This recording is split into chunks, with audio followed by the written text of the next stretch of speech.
Hello, listeners and citizens of Broncos country. Welcome to another exciting episode of Broncos Talk. I am your host I forgot my own name, Adan Diaz, and I'm joined by my co-host to my right at Richie. My friend, how are you today? I'm good, thanks. How are you? I'm doing okay. I know usually I go off a list, and unfortunately I don't have my list with me today. I couldn't find it, so apparently my name was on that list and I couldn't remember what it was. But anyways, guys, welcome to another action-packed show. Today's show, we're going to talk about Coach Fangio. And before, Rich, you came on board and joined the show, I did an earlier episode on Coach Fangio. I don't remember exactly off the top of my head where it was that in the season where I talked about Fangio. But I thought we would kind of discuss Coach Fangio today because we're all caught up in, the upcoming draft. We're all excited about what happened in the free agency moves that our GM made, which is all great and exciting. But we kind of also have to kind of take into consideration what we have in our coach in terms of Fangio. Now, some people in Broncos country are just they're kind of salivating for a change of head coach. So, some people want, if Fangio does get fired next season, to be, an offensive coordinator-minded coach, be ever who it may be. Some people wouldn't mind having Fangio stick around for another season if he does turn this team around in this coming season. So before I turn it over to you, Rich, let me just give you my own personal opinion. I really, really love what Coach Fangio has done these last two seasons. Now, obviously, it's not anything like spectacular, mind you, but this past offseason, I mean, you can't really blame all the injuries that happened. The fact that man was able to put up a defense with literally just tape and bring in God knows who from the bottom of the barrel in terms of, players is just amazing. With that being said, though, I will say he did have his moments, especially in the very first game against the Titans, where the timeouts thing was an issue, and then it became an issue again in the very last game against the Raiders, which was not a meaningful game for either side of the team. So there is still room for improvement for Coach Fangio, but the fact that what he brings to the table in terms of defense is just, it brings such a huge benefit to this team. Now, if this team can stay healthy this coming offseason, where we can have both Bradley Chubb and Von Miller stay healthy and play together at the exact same time instead of taking turns, getting injured, I think that they can do just enough to save Coach Fangio's job. Well, I think you kind of hit a little bit on what I was going to kind of talk about when you brought up the original part of the topic. But basically, ask yourself this. We had a relatively healthy team with Vance Joseph, who was also supposedly a defensive-minded coach. And our team did just as worse than what we did this year, I would argue, because we lost by broader margins under Vance Joseph. And meanwhile, you have Coach Fangio, who I'm seeing this huge faction of Broncos country who's like, get rid of Fangio, get him out the door. And I'm saying, no, please stay. Because, like, I'm looking at what we did last year. We had 6 defensive backs on IR. We had one of our defensive staple kind of franchise players on IR in Von Miller, who didn't even get a chance to play in the season.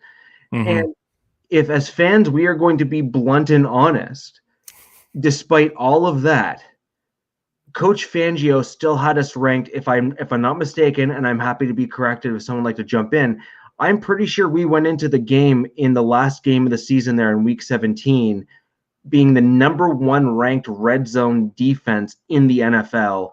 And then I think at the end of that last game, I think we fell like a rank or two.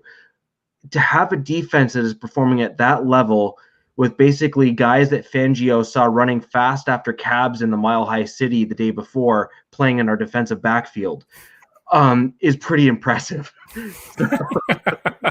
I can agree. Let's say hello to some of the people here. I know I brought up some comments earlier while you were talking. Jerry Holland, hello, my friend. Welcome. Let's go over them again. Mohammed Badri, yo, hello, my friend. Thanks for watching and tuning in. Crystal Jenkins. I don't remember your name. You might be a new person, but hello, welcome to the stream. He says, "Oh I snap, appreciate you joining, where did the Crystal. beard go? Looking smooth." And I believe he's talking to you, Rich. Well, the beard is kind of what I'm known for, I guess. Mm-hmm. Never fear. The one thing you can always bank on with me is my facial hair grows in something fierce, so it will be back right quick. Brandon Gonzalez, welcome, my friend. He says, Justin Fields, do what we have to do. Locke can be a good backup. We'll try to get towards other issues, but towards the end of the show, Brandon, I will promise you we will circle around this. But let's just keep going around the room, see who else we have. Glenn Hauser, my wonderful co-host of course, the Mahai Roundtable. He says, Vic Fangio would get another job in 5 minutes if we fired him. I don't think Peyton has any intention or plan to fire Vic after this season. It wouldn't take 5 minutes. Yeah. Before I answer that, Kenneth Booker, welcome. Thanks for watching, my friend. But going back to what Glenn said, guys, I totally agree with what Glenn says. And I believe that me and Glenn are on the same page. Vic Fangio, although he has not been, coach of the year material per se so far, just his defensive mind, like I said earlier, is just simply amazing. And the only way, and I believe you and I are on the same page about this, Rich, is the only way Vic Fangio could get fired is if he just goes out there and he totally, bombs. Like, the Broncos have an even worse season than they did last year. Now, let's keep in mind, folks, that the pandemic came and it kind of became a safety net for Vic Fangio. The injuries kind of became a safety net for Vic Fangio. But at the same time, that can only protect you so much. You know what I'm saying? That safety net will not be here for Vic Fangio this season. He won't be able to use either one of those two, I don't know if you want to call them reasons or excuses, as a reason if the Broncos do fail. But I do really, so far, I love what the GM has done in terms of trying to give Vic Fangio players. John Elway, who was the GM last season, fellas, gave the Broncos offense weapons, gave them Jerry Jeudy, gave them KJ Hamler, gave them Lloyd Cushenberry. So we could see, in terms of the draft, we could see a more defensive kind of side if George Payton does decide to go that route. And I'm saying if he doesn't, move up to try to get up a quarterback in the very first round, who knows? But I believe that if George Payton does feel like Glenn says here, where he doesn't feel or intend or plan to fire Vic after this season, he's going to try to give Vic Fangio as many weapons as he can to say, here you go, Vic, go start some trouble. Right. I just saw another comment from Glenn there, not to try and highlight all of Glenn's comments or anything, but he and I literally are in lockstep. See what I did there on this? Tying in the other whole comment we had on the screen before. I thought that was just, clever. So it's actually deeper than that. Vic was already past the 7th string on the roster. Like I want to almost take what Glenn said and say, no, it was worse than that. And I mean, Fangio pulled in an undrafted free agent from San Francisco's practice squad in Motley, had him bypass through the protocols and start or come as a second, as a fill-in, basically, in certain packages from a good percentage of that game right off the bench. I mean, I really want everyone and all of the fans out there who are absolutely slamming Fangio and his staff to really take a half step back and think, under any of the previous 2, 3, or 4 coaches that we have had in Dove Valley with the Broncos organization here, would it even be possible for something like that to happen ever and work? By the way, let's not forget, he came and made a play on one of those end zone throws and basically prevented a touchdown. So the caliber of defensive coaching that we have in Denver as a result of Vic Fangio being in our building is probably unlike anything we've seen, well, for sure, since Wade Phillips. But there was even elements with Wade Phillips where I actually felt that some of his defensive kind of underlings that he had working for him here in Dove Valley, I don't believe are quite as good and at the same maybe caliber, maybe it's scheme that Fangio's implementing or a combination of them. I just think that we're seeing stuff that we have not seen here in a very, very, very long time. I totally agree with you, Glenn. Rich, I'm sorry, Rich. And you know what? We could be heading into what Vic Fangio did for Chicago going into their third year. Now, obviously, in 2018, to take a little trip down memory lane, Broncos country, they really didn't need to go out and get a guy like Khalil Mack. Khalil Mack was just added insult to injury for the opposing team. You know, that defense, even if Ryan Pace does not go out there and get Khalil Mack, was just going to be a force to reckon with. You know, you had Hakeem Hicks, you had Leonard Floyd, you had Kyle Fuller, you had Bryce Callahan, you had and their linebackers, Trevathan, and it was just great. So the fact that it took Fangio about maybe 2 to 3 years to create a defense like that was able to carry a team like Chicago into the playoffs. And the only reason Chicago lost wasn't because of the defense. It was just because literally bad luck, the double doink. And maybe you could put some of that blame on the offense for not putting up any more points against the Eagles in that wildcard game. But the fact that the Chicago Bears defense became the highlight of that season and the talk of the town, I'm envisioning that that's exactly what we're going to get in Denver going into Fangio's third year. Well, we shouldn't be surprised by that. We saw that was basically our 2015 Super Bowl run team, right? Mm-hmm. I mean, again, this is one of those harsh realities that I think as Bronco fans, I think now we can look back on it and probably think maybe a little bit more objectively, although for those that are kind of still orange glasses purely and unable to be objective, we'll whatever. But I think when you look back at 2015, I mean, Peyton Manning was really noticeably in a physical decline.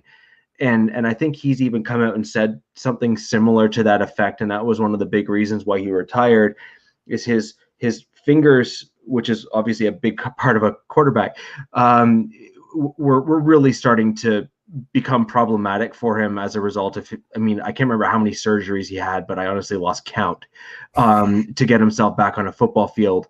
So, I mean, he came back and there's a reason why he's a first ballot Hall of Famer. And that came as a surprise to nobody. And at the end of the day, when you have that type of a surgery, the fact you're able to do what he was able to do when he came to Denver, he just wasn't the same guy in 2015. And it was our 2015 defense that, now you want to talk about a Broncos side of the field that gets completely undervalued by media and everybody else.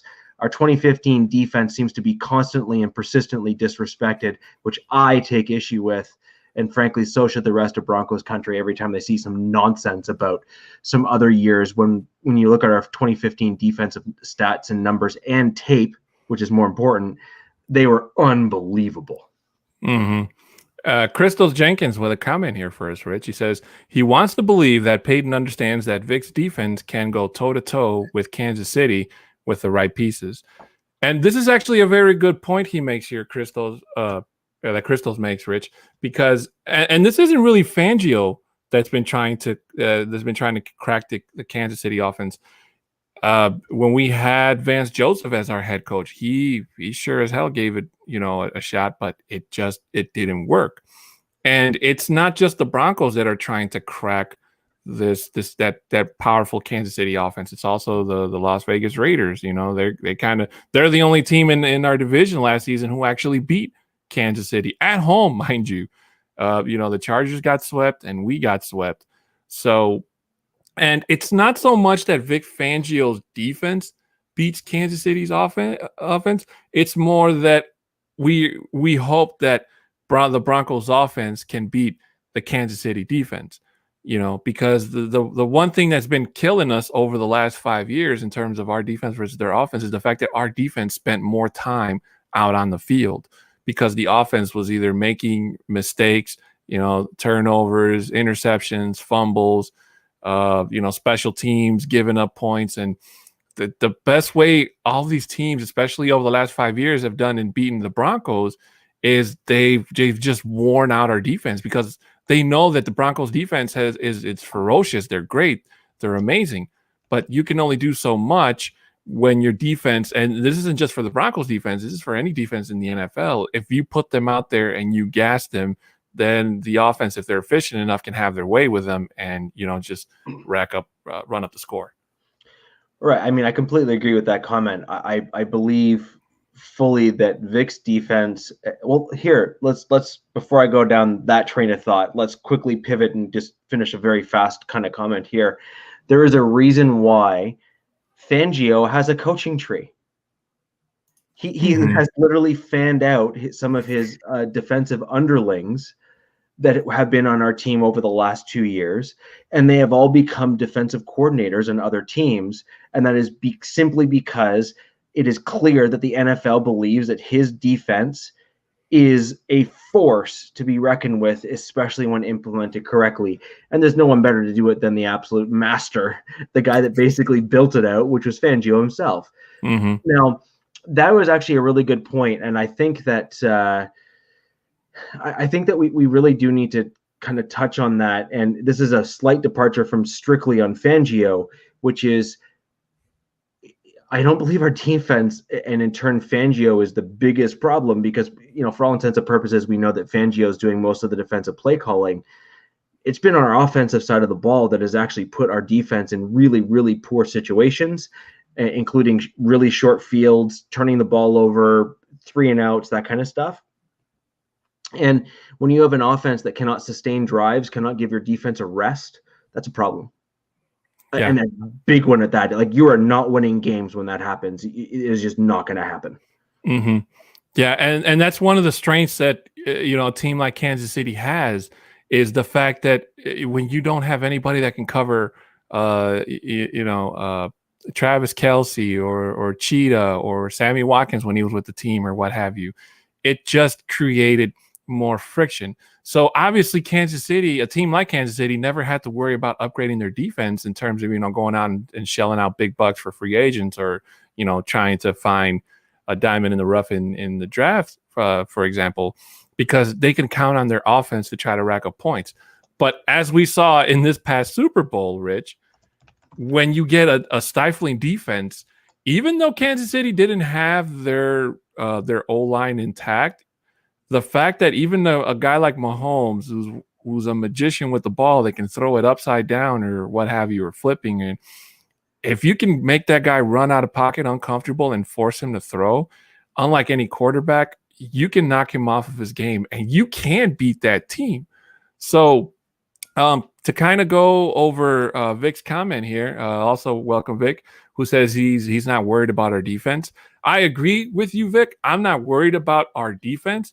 What I'm worried about, and this is something that's been bugging me for the last 5 years since the Broncos won the Super Bowl, is the fact that our defense goes out there when they're not supposed to. They go out there because the offense fumbles the ball. They go out there because they missed a field goal. They go out there because they were forced to go out there. They didn't go out there because a touchdown was scored. They didn't go out there because a field goal was scored most of the time.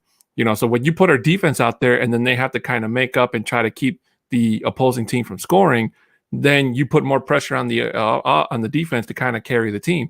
And that was a lot of criticism that we in Broncos country got after the Super Bowl when, we were cocky. I know I was, and, I was all running out my mouth that we were going to go back and win it, because I was like, okay, Peyton Manning's gone. We can win it off of our defense again. We didn't need Peyton Manning in the Super Bowl. But, and here we are 5 years later. The defense hasn't buckled. They haven't gotten any worse. But unfortunately, I was incorrect. And the Broncos staff, who's been kind of trying to, ride that wave again, has also not been able to make it work. Well, their defense hasn't stayed the same. I think that's not necessarily fully or 100% or even close to 100% true. We started immediately dismantling that 2015 team, which is really in that last era where Pat Bullen had all of his faculties with him and helped, was a really integral part in building the Broncos and being in the building. And it was really from that point on where, come 2015, Pat Bullen was no longer with the team and he wasn't he had some, obviously his ailments and stuff at that time. But the players that were there were almost exclusively brought in with Pat Bullen being in the building and having a say. And it was shortly thereafter that we started to see that entire team start to get absolutely dismantled. And as a result of that, it seemed to lack a bit of cohesiveness and vision. We just haven't, let's put it this way. Since 2015, we haven't made the playoffs. Mm-hmm. Right. So I think that really says all you need to say about how important both vision and a clear vision, and also an identity in terms of who you want to be. So the one thing that we had under Peyton Manning is that we knew what our offensive identity was going to be. So we knew what we needed to build up to, and we needed to know what we had to, support or not support, or have or not have. And it was up to our general manager at that time, John Elway, to plan an exit strategy, or an off ramp, if you will, for when Peyton Manning decided to finally hang up the cleats and walk off into the sunset. And really, you could argue pretty soundly that, it could have been Brock Osweiler. We had Trevor Siemian as well, who, if you're going to be honest, is very similar to both Peyton Manning and Brock Osweiler. They're relative statues in the pocket, so very similar to Peyton Manning in terms of play style. But unfortunately, they did not build up the team sufficiently enough in the back end of Peyton's career on the offensive line to allow Peyton Manning to retire and a lesser quarterback to step in their place and actually sustain the team from an offensive standpoint. And we've literally been trying to clamor to get ourselves back there ever since. I agree. I just want to go back to this comment that I brought up before you started talking. So Joshua Trujillo, welcome to the show, my friend. He says, yeah, and didn't our 2015 Broncos defense hold Aaron Rodgers to 6 passing yards in the first half, and then hold Rodgers to 86 total passing yards the whole game? Now, that was a fantastic game. I remember that game. And if I do remember correctly, that was the game after the Broncos bye week where the Packers were slated to run all over Denver. And instead, Peyton Manning had his comeback game. I think that was the one where he threw a beautiful pass to Emmanuel Sanders, and Emmanuel Sanders ran it down into the house for I forget how many yards, but it was a beautiful pass. And it basically put the Broncos back on the map. So that's actually what needs to happen. And I'm also Orlando Begay, welcome to the show, my friend. He says, all I know is that we got to get better on the offensive side to compete. And that's exactly where we're going to transition into Orlando. So thank you for your comment, and thank you for watching the show as well. Albert Knoppers, who also says, with better schemes on offense, on the offensive side, I think we have a top 15 offense. We just need to use our weapons correctly. So with that being said, Rich, I guess that kind of transitions into, we know what. Can we leave that up? Which one? Can we leave, because Albert's comment there is literally what my jumping off point is going to be. If we could leave that up. So please continue. Yeah. So that just basically is kind of what is going to segue into the next part of us talking about Vic Fangio. Is we know he's a defensive genius. That's never been a question. We love what he's been able to do with the defense over the last 2 years. But this season, we need to see the transition in offense. Now, obviously, I'm pretty sure that he was the one that convinced John Elway to bring in Pat Shurmur and fire Rick Scangarello last week. I'm just saying, I believe so. It's not true. It's not a fact. I'm just saying that it had to be somebody, and I don't believe it was Joe Ellis. So regardless of what you want to believe, something happened. Scangarello got let go. In comes Pat Shurmur. And in comes a new offense. So, if anything, I believe that Pat Shurmur's job is more so on the line than Vic Fangio's. Even though they're friends, even if he brought him in or not, whatever. Pat Shurmur needs to turn that offense around. Okay, we get it. He couldn't use Philip Lindsay to his 100%. It sucks. Philip Lindsay is not with the team anymore. We wish him the best. But this whole, running, Pat Shurmur kind of needs to step out of his comfort zone and run plays that he's never run. Now, if you've ever seen me play Madden on Twitch, I always say I hate screen passes because I'm terrible at executing them, and I hate when the enemy does it on me because then I always get run. But when the Broncos run it, they've had such great success in terms of catching the defense off guard with that. So we need to see Shurmur bring out that playbook that he's probably been hiding or sitting on or whatever, what have you, because his job is really going to be on the line, and he doesn't have that friendly comfort side that he probably had, rubbing shoulders with a guy like John Elway last year, because as we've seen George Payton is not afraid to say, hey, you're not working out, you got to go. Yeah. So my personal opinion on this is a little bit different than yours. I think that what we saw happen at the end of 2015 and as things kind of continued on was we saw Elway wanting to try to build our team in the kind of pass happy mold. And then he ended up eventually midway through, kind of like once Pat Mahomes kind of, became a thing with Tyreek Hill. Although we kind of saw that a little bit before that with Alex Smith when he was there with Tyreek, which was basically throw the ball all over the yard and basically make it look like it's, Madden, except in real life. Right. So I'm being serious. So I think what we started to see was a bit of a teardown of kind of our team, what we were used to seeing in Broncos, which is run, set up the pass off the run, that kind of stuff, control the clock, wear down the other team because we're used to the conditions of Mile High. Once you can start grinding down the other team, they start basically gasping for air, quite literally, and it really does give us a bit of advantage. So my personal opinion is that Elway started to see a lot of the pass-happy offenses in the NFL, and being a quarterback, being able to kind of see what those offenses look like and what he felt was a difficult thing to defend against.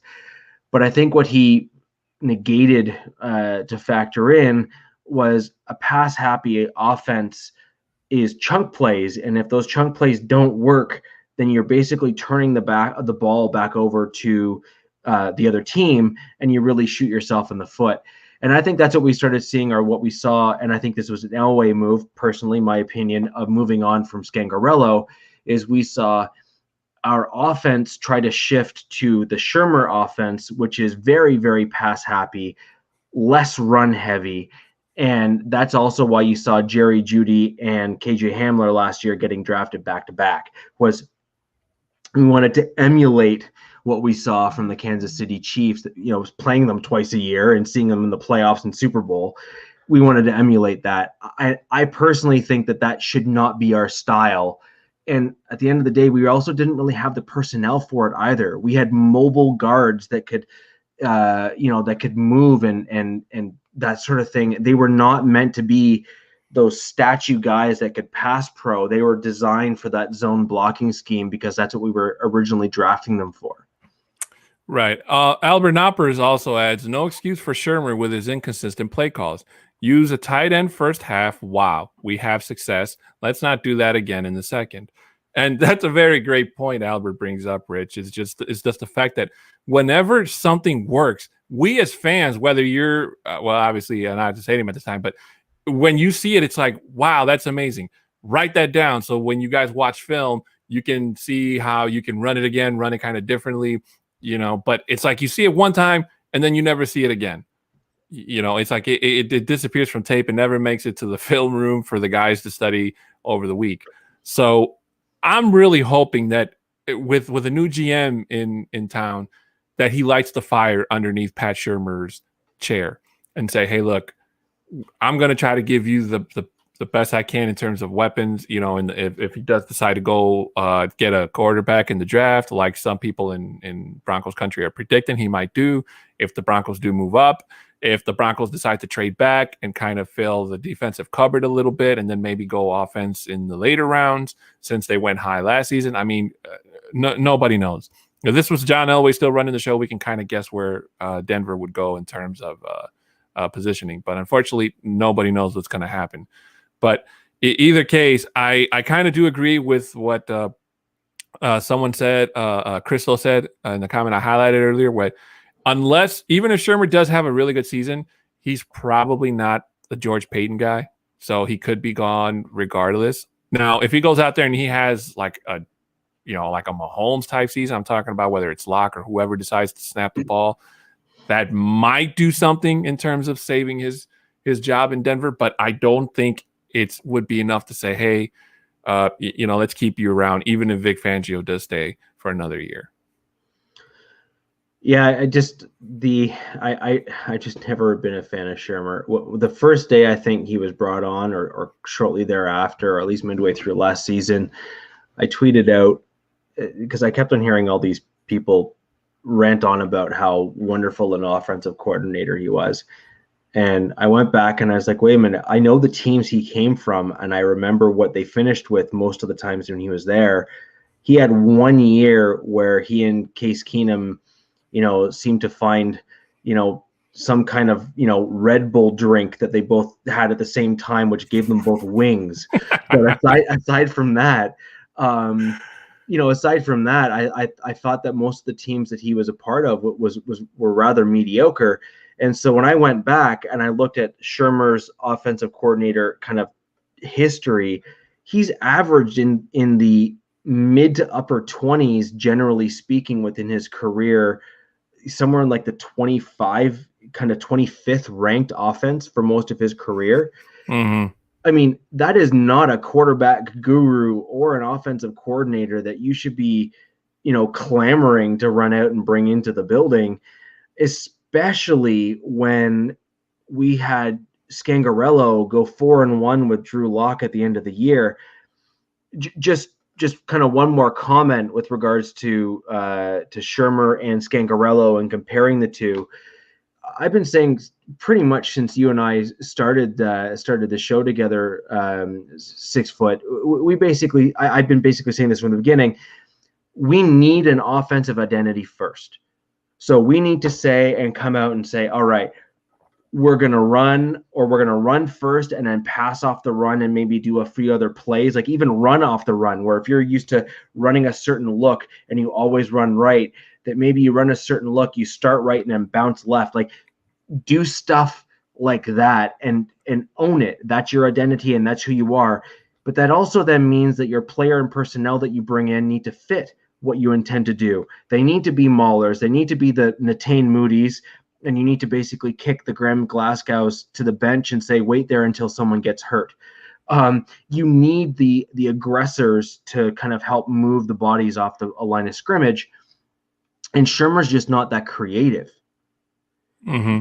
Shermer has his little, blinders on vision, and you either fit it or you don't.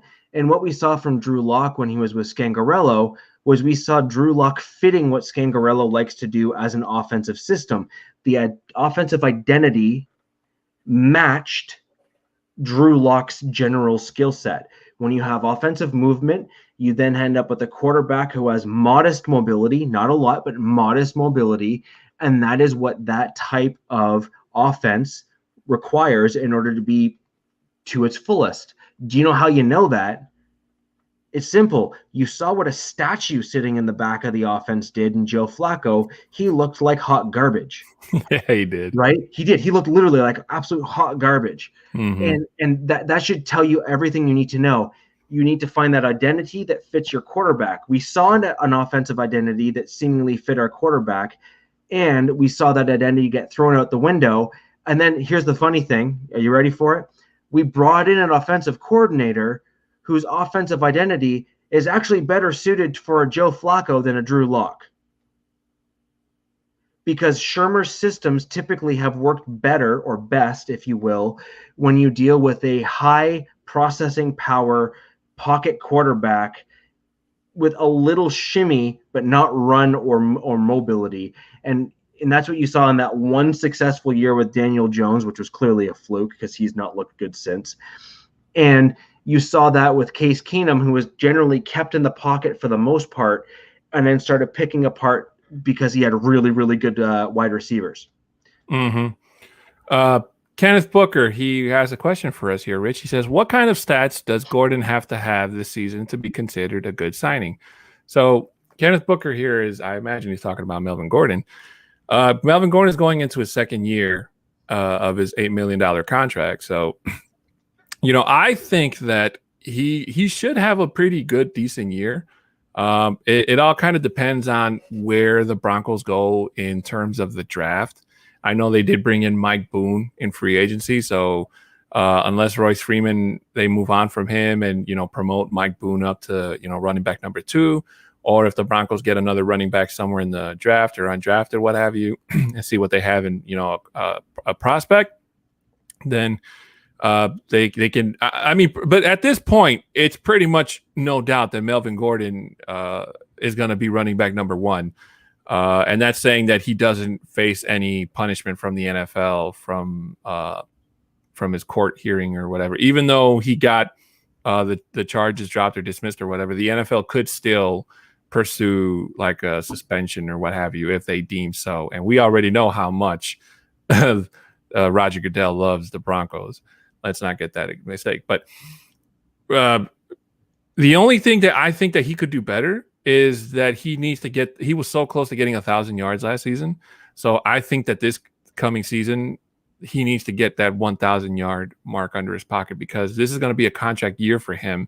And he needs to show George Paton, and maybe not just Paton, but anybody else, that he actually is worth us being a $16 million running back in case he does not decide to sign with Denver. But the fumbles are an issue. He had 4 of them last season. So I would expect to see him, work on that, not try to match that, let alone beat that score. But if he's going to be running back number 1, he needs to grind it out, avoid injury.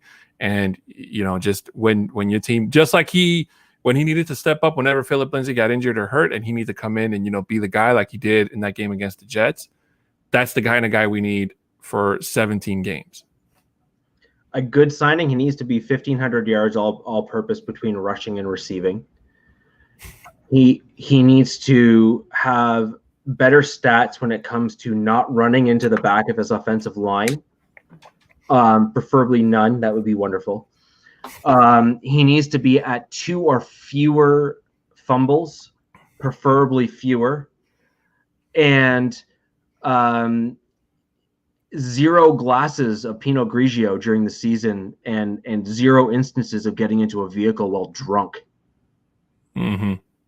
All of which I think are important stats to have for an NFL quarterback, or running back. Sorry. Shadowjacker, hello, my friend. We saw you in the waiting room earlier. Thank you for coming, my Appreciate friend. it. Sup, fellas? I've noticed last season with Shermer, if a player was heating up in the first half, he would not target him in the second. And this kind of ties back to what somebody else mentioned. They made the exact same comment, and this is actually true. And this is really true with the tight ends. Noah Fant was probably so underutilized last season, and it wasn't because I know a couple of games he played with lingering injury. Yeah, he did. But we do admire him for going out there and and not calling it quits. That man wanted to go out there and wanted to play and wanted to put on a show for Broncos country. But there were times where Noah Fant was perfectly fine, Rich, and like he would have one great play from Drew Lock, and then after that, you wouldn't see him again. It would either be Alberto or Nick Vanette or somebody else, and then it would kind of have you wondering, like, what happened to Noah Fant? Did he get hurt? Did he eat something bad off the lunch buffet again, like that game against Carolina? And it would send people scrambling on Twitter for Broncos injury updates during the game.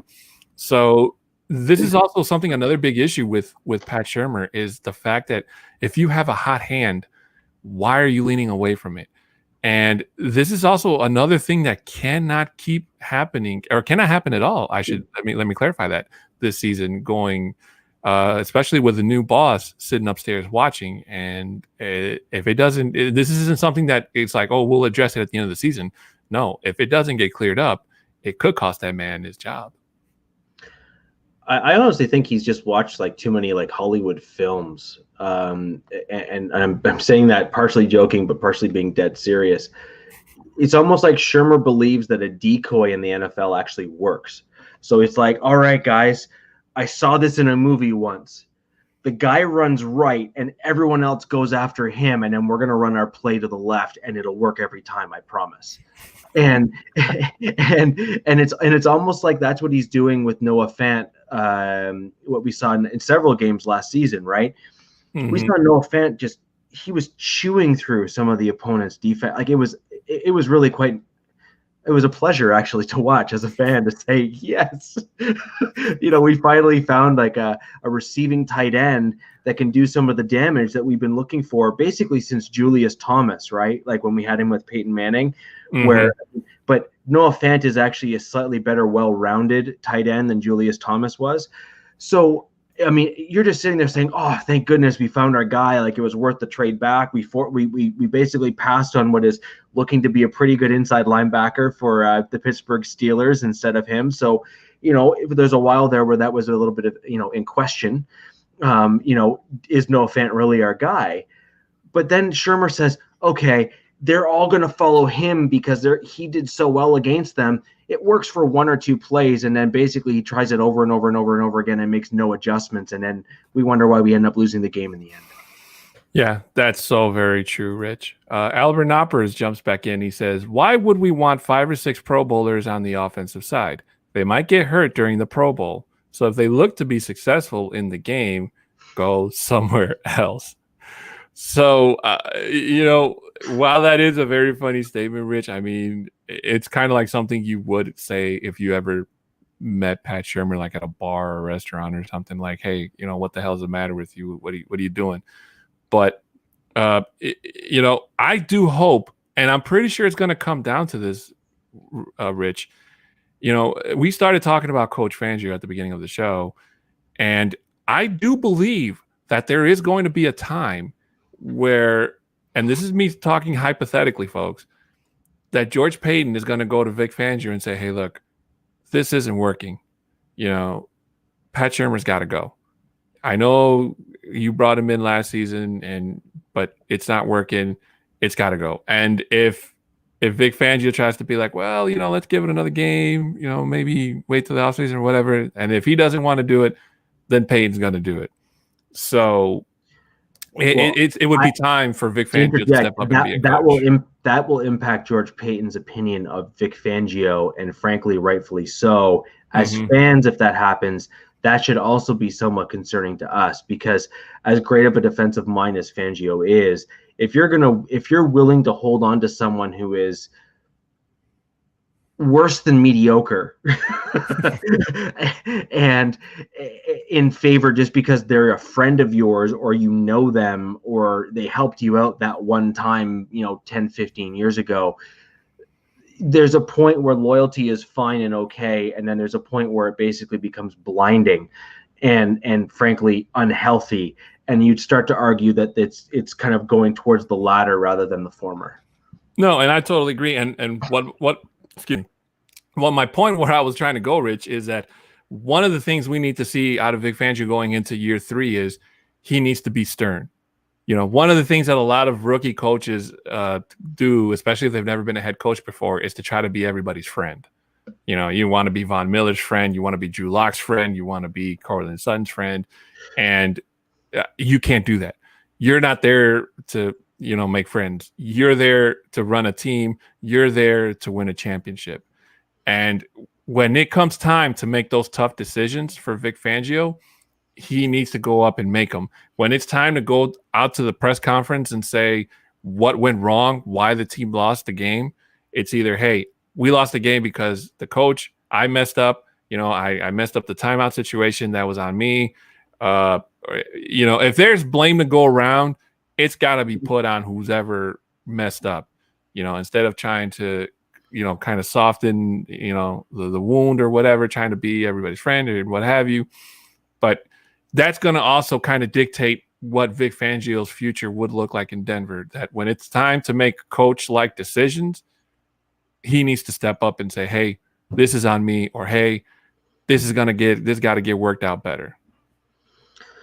So we already seemingly started running what I believe was the Munchak run offense at the back end of last year. We saw the pulling guards that were wrapping around and kind of kind of blocking there on the edges. So we already started seeing a departure, I think is the appropriate word of putting it, from what the traditional Shermer offense was. Now, you do have to start wondering, was that Shermer saying we need to do better and let's start bringing in new ideas?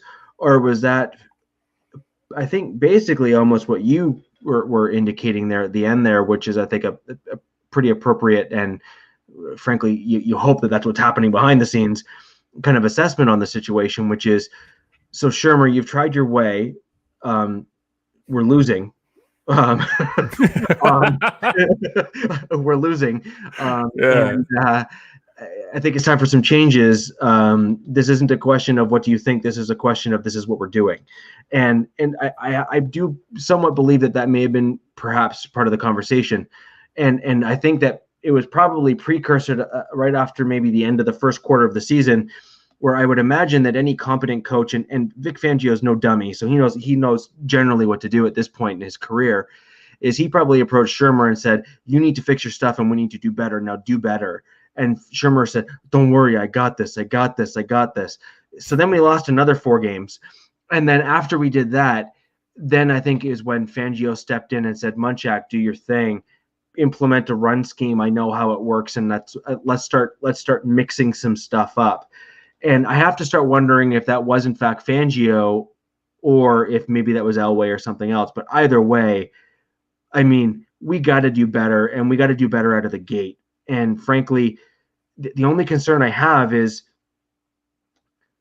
what else can Munchak do on the offensive side of the ball other than the run block scheme, because that's basically offensive lineman, right? Which is his jam.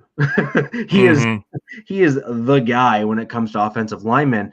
So then the question becomes, who would step in to become the actual de facto offensive coordinator if we were to kick Shermer to the curb midway through the season, like we did Mike McCoy after having yet another bad season? We would have to start bringing somebody else in order to do that. And I don't think we have anyone else on the roster unless someone else here in the chat might have some other suggestions. Crystal Jenkins, he asked your thoughts on why Fangio hasn't let go of Tom McMahon.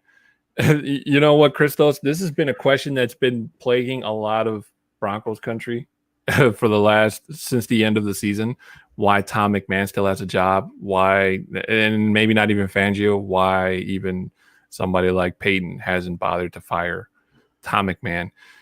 Now, it could be somebody has a soft spot for him. You know, maybe somebody said, okay, we'll give you one more season to, turn it around. And I personally think that maybe that return touchdown from Deontay Spencer in that Panthers game could have been like maybe a saving grace for him, even though it was his only one of the season. But yeah, I mean, who knows? Tom McMahon could still be fired before the start of the season. He could be fired in the middle of the season, or he could make it out another year, and then maybe George Payton can get his eyes out and see, who's available going towards the end of the 2021 season. I mean, I don't know, but I don't think it's because of Fangio, because if I'm not mistaken, Tom McMahon was already there before Fangio got there. He took over for I forget the name of the guy that was there before him, but the guy that was there before him was worse than Tom McMahon. So at least we can say at least we're not in that same position again. So I have 2 coaches that I want to bring up. I want to speak to Tom McMahon first. Tom McMahon has had successful seasons as a special teams coordinator. Special teams is largely, and this is just me on a bit of a rant, so I apologize. Special teams is largely a direct reflection as to the quality of the depth on your roster, because those are the guys that typically play and practice special teams. I think we all need to take maybe a partial step back, and this is likely why Tom McMahon is still there. And this is the fact that I already mentioned the defensive backs. We had 6 of them that were on IR last year. So we need to kind of take and factor that in, because a lot of those kind of 4th, 5th, 6th string DBs, those are often the guys that are on the special teams. Those are the guys that are often the ones that are out making those tackles and the gunners and the other kind of positions there. And those are the ones that would have originally practiced a lot of the Tom McMahon special teams plays, or at least been given the playbooks and had them the longest out of all the players. So I think we need to trust me when I say I am not going to die on the hill of keeping Tom McMahon in perpetuity, period, full stop. That's just not where this is going. However, I do think we need to make some modest adjustments in terms of understanding that the depth on the roster is what primarily makes up special teams on a football team. And with the decimation, and there really is no other way of putting it in terms of what our defense was at the end of last season of our roster of defensively, that was it. Now, I do want to quickly pivot. Why on earth has nobody, and why am I not seeing it from anybody about our strength and conditioning coaches? We in one game, we lost 2 DBs to MCL and ACL tears, and we had a total of like 4 or 5 guys on our roster that ended up with MCL, ACL issues. Now, I understand that sometimes those types of injuries can be kind of fluky. You know, you do something, you tweak it. That can account for maybe 1 or 2. When you have 6 on a roster out of your team, then you start wondering, okay, this is, and especially to guys that typically are not injured or have not been injured like that in the past. Like some guys, you end up with a weak MCL and ACL as a result of a previous injury, and then you see them consistently repeat that injury over and over again. Jake Butt is a good example of that. But when you start having that many injuries that are all the same on one roster, I have to then start saying, we got to start looking at our strength and conditioning coaches, and we got to start figuring out why on earth are we having so many injuries like that on the team, especially in the high collision defensive backfield, linebackers, those like we got to look into it. It's got to stop. Yeah, I mean, I totally agree. But unfortunately, as I was told on the Mile High Roundtable podcast, I used to think that there was a resume or a line of coaches out there, but apparently there's not. So it can be just a. I mean, I pretty much believe that it's going to come down to our GM just firing Tom McMahon and then just going with his gut and saying, "Hey, I like what you did with such and such team," or promoting somebody from within as an example. So I mean, who knows? But hopefully that's an issue that can get corrected, and the Broncos can turn around and have a great special team soon.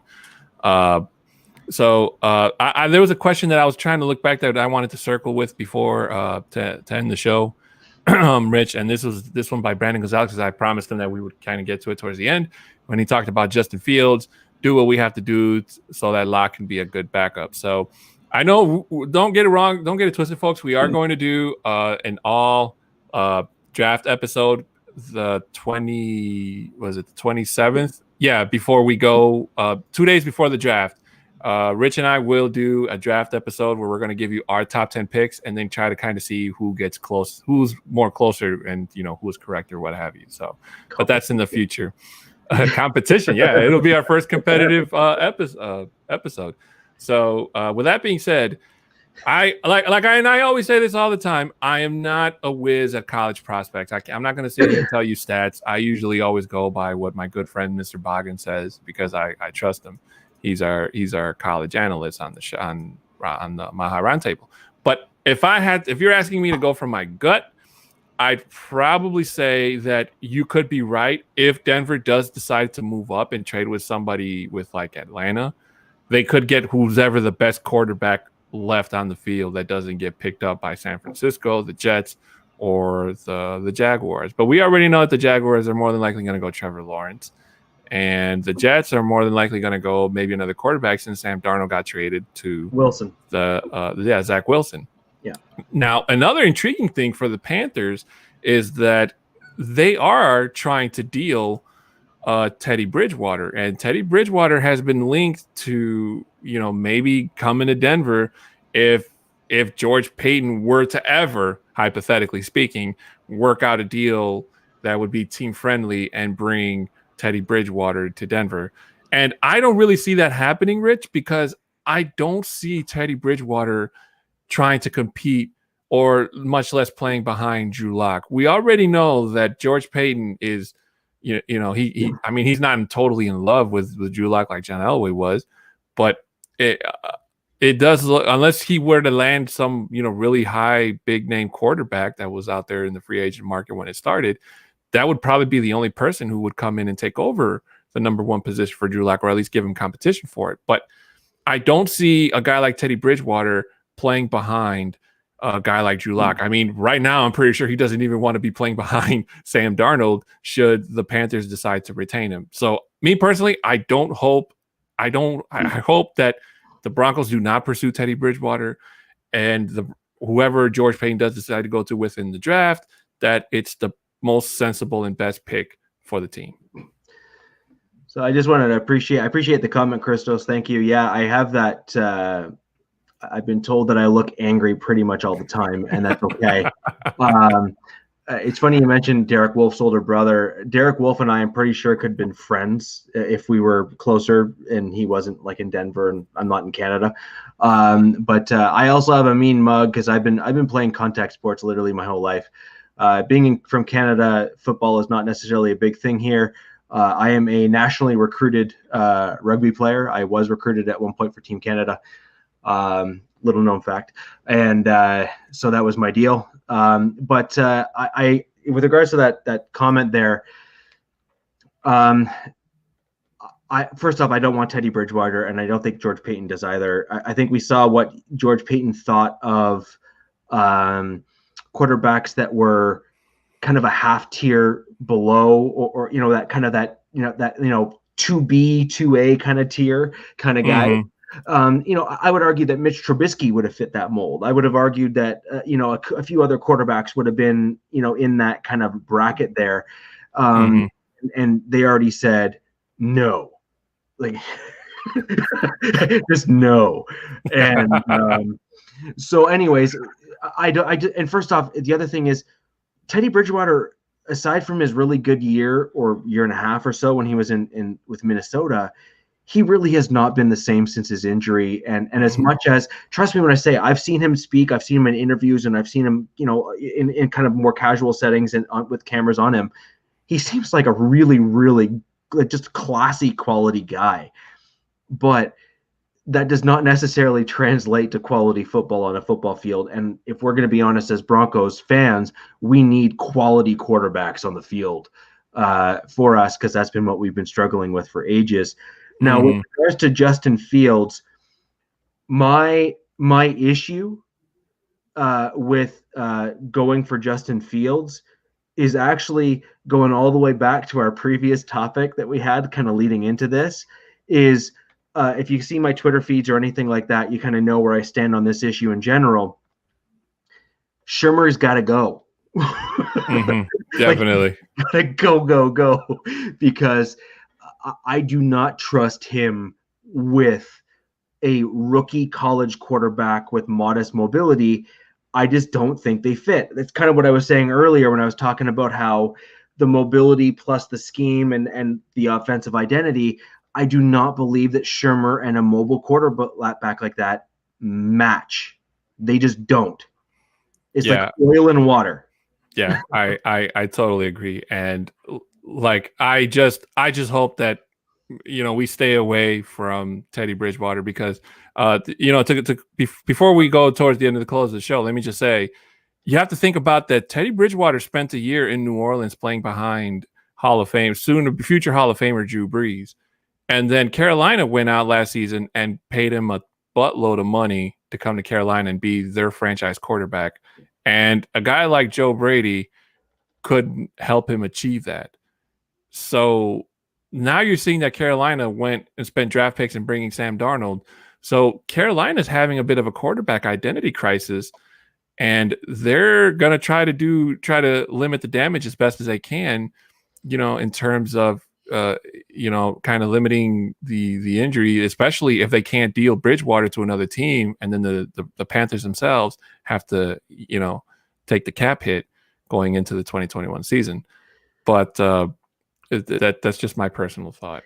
Yeah, and again, this is the other element that I was saying on Twitter is, when has a quarterback competition ever worked? So in recent history, when we go all the way back, even to say, for argument's sake, let's say Russell Wilson in Seattle, when was the last time we ever had an actual legitimate intentional quarterback competition where a head coach went out to the media, sauntered themselves out there and said, we're going to have a quarterback competition, and had it actually work? Right. Jason O'Neill, I saw you came in late, my friend, but thank you for showing up. We do appreciate it. He asked us, have we discussed the new defensive tackle acquisition? He was graded as a backup and could be quality depth, came out for the Vikings. Unfortunately, we didn't, Jason. We ran out of time, but we will try to implement it into next week's show. I do promise you. So with that being said, guys, that's going to be the end. Can I just quickly interject here, just super fast? So Vic, I completely agree with your comment. In reality, see, this is where concept and reality often differ, right? In theory, you would think a quarterback competition would be exactly that. Two guys, highly competitive. You send them both out there and say, gladiator style, whichever one to use walking at the end of this thing wins, right? And you think that two guys that would be of that competitive, spirit and nature would come out and say, I got this and I'm going to win. The problem is the reality, and we've seen years, if not a decade or more of this, it does not work. You end up with both quarterbacks that are overly hesitant, don't want to take that extra risk because they don't want to lose the job and all that kind of stuff. And you basically end up with what you would expect is that everything kind of like gets elevated and raised. And in reality, what you've actually seen through years and decades of history is the exact opposite. Quality actually goes down the toilet. Both quarterbacks typically end up failing, and then you end up with basically a team like the Browns, who are worse than the Broncos, although we're pretty much catching up to them in terms of number of quarterbacks we've had in our team now. Mm-hmm. And I would love to add to that, guys. But like I said, unfortunately, we are out of time, and that's going to have to do it for today's episode. I just want to go out and thank everybody who joined us today on the live show: Glenn, Kenneth, Jason, Vic, the boss Mundungus, Christos, Albert Knoppers, my brother Nando, who joined us last week for the Ask a Fan segment. If you guys haven't watched that, please go back and watch it. It was a great episode. And anybody that I missed, Muhammad Badri, always welcome. Thank you, my friend Shadowjacker, my good friend Marie. Thank you for joining and watching the show. And anybody who I may have missed, I do apologize. Brandon Gonzalez also. Thank you, everybody, for watching. We do appreciate you taking time out of your busy schedule to come in and watch the show. Just always remember, if you want to watch us or follow us on Twitter, you can follow Facebook, YouTube, and Twitter at MHRT Podcast. If you want to follow myself or at Richie Rich directly, you can. My Twitter handle is at A6'10 Mexican. That's A, the number 6, FT10 Mexican, altogether one word. My co-host is at RICHIRICHEH at Richie. Guys, follow us. Give us you can ask us questions, ideas, what you guys think about the show. And for our audio listeners on Anchor, and which spreads our show across the audio podcast universe. Thank you guys for joining in, even if it is after the fact. We do appreciate your comments and the fact that you tune in and listen. So, and if you want to be a monthly supporter, please feel free to support the show. Rich and I really do appreciate it. Rich, anything you want to add before we depart? There was just Christos is a new name that I haven't seen in our chat, and I just really wanted to say I appreciate not only just joining the show, coming in live, but also participating and kind of adding those comments in. I really do appreciate it. Obviously other guys and the other guys and gals that you mentioned there, I appreciate them as well. It's just, I wanted to call out some of the new members and people here that have come into our show here on Tuesday here on Broncos Talk. And please share, and let all of your other fellow Broncos fans know that we are here. And until next Tuesday, I'd like to thank everyone, and go Broncos. That's exactly right. So for my co-host, Richie Rich, I'm Adan Diaz. Thank you guys so much for watching. We will see you all next week.